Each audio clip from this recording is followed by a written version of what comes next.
Welcome back to MSU Tonight. We're here with Joe Frederick. Welcome to the show. Thank you very much.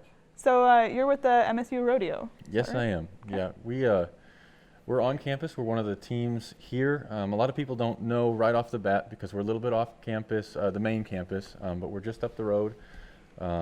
So we have a pretty big team. We're growing every year, and we're one of the integral parts of the sports community here on campus. Cool.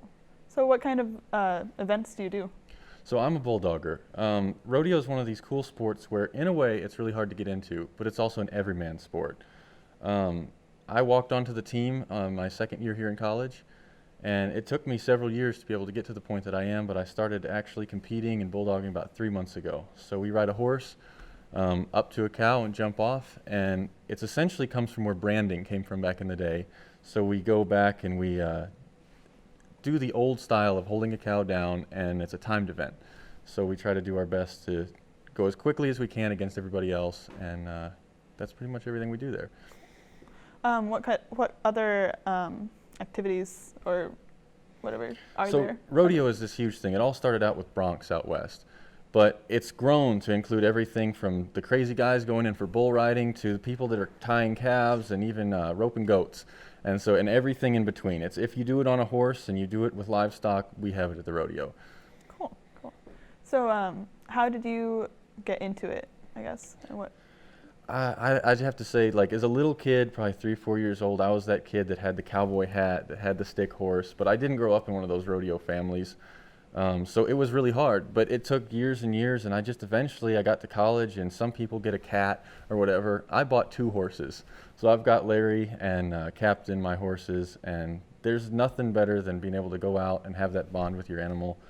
And I guess it just drew me in, and once you get started, it seems like there's nothing else you can do. I know you do music. Do you do that with the rodeo, or is that separate? I honestly started as more of a music cowboy than a real cowboy. So I've only been doing rodeo for about a year, but I've been playing music since I was about 3 years old. So my mom taught me how to play when I was just a little kid, and I've been playing all around. I've played with the Grascals. I got to open up for Charlie Daniels and done some really cool stuff, but rodeo just called to me, and I've been doing that a lot recently. Cool. All right. There's an event coming up this Thursday, right? This Thursday. Racer Roundup. Can you tell us a bit about Saturday. Yeah, Thursday through Saturday we have the Racer Roundup. It's pretty much the oldest and biggest rodeo in this region.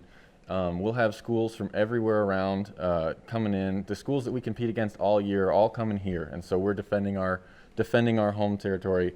And it's elimination rounds. So Thursday night, if everybody wants to come, we have free tickets if you have canned food, but we'll start out. I'll be going on Thursday night, and it's elimination rounds. So it's Thursday and Friday is eliminations. Saturday is the best of the best competing for that top spot.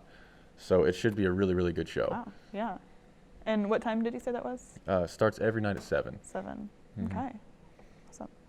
Awesome. Is there anything else you wanted to tell us about it? Well, I say if you have an inkling to come out, it's a really hard sport to get started in, but it's very worth it. If you have just any ability to get around those horses, to get around that, it is one of the most fulfilling things you can do. Okay. I'm curious, how big is the team? So I'm bad with numbers, but we have a really large team. Our biggest thing is going to be barrel racing. So we have a lot of girls on the team that do barrel racing, and then your next biggest is going to be goat tying. And then you get down to the timed events, like there's only 3 of us bulldoggers this year. And there's just a couple bull riders, but as you get into the really rough events, the events that really beat you up, it seems like there's a little bit of a fall off there. But everybody in the team is really extreme athletes, and it's a really good time to watch. Cool.